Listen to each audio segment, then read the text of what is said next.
الله أكبر.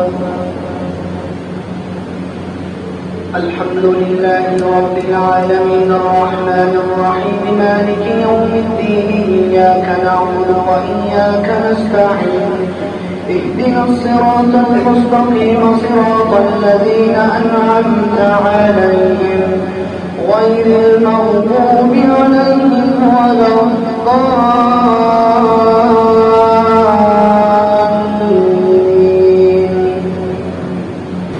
يا أيها الذين آمنوا كونوا قوامين بالقسط شهداء لله ولو على أنفسكم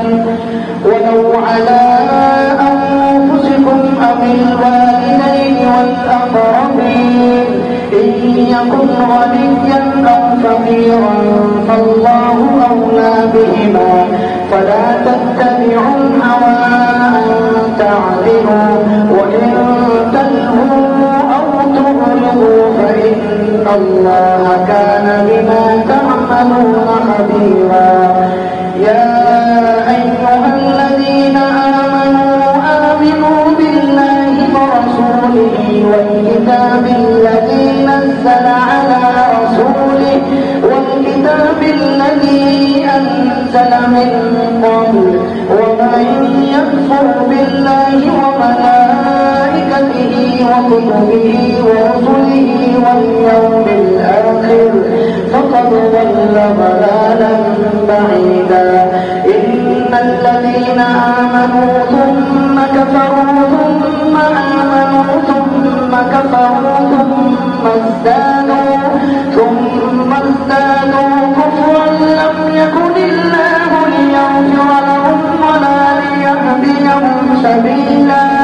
بشر المنافقين بأن لهم عذابا أليما. الذين يتخذون الكافرين أولياء من دون المؤمنين أيبتغون عندهم العزة فإن العزة لله جميعا. وقد نزل عليكم في الكتاب أن إذا سمعتم آيات الله يكفر بها ويستهزأ بها فلا تقعدوا معهم حتى يخوضوا في حديث غيره إنكم إذا مثلهم. إن الله جامع المنافقين والكافرين في جهنم جميعا.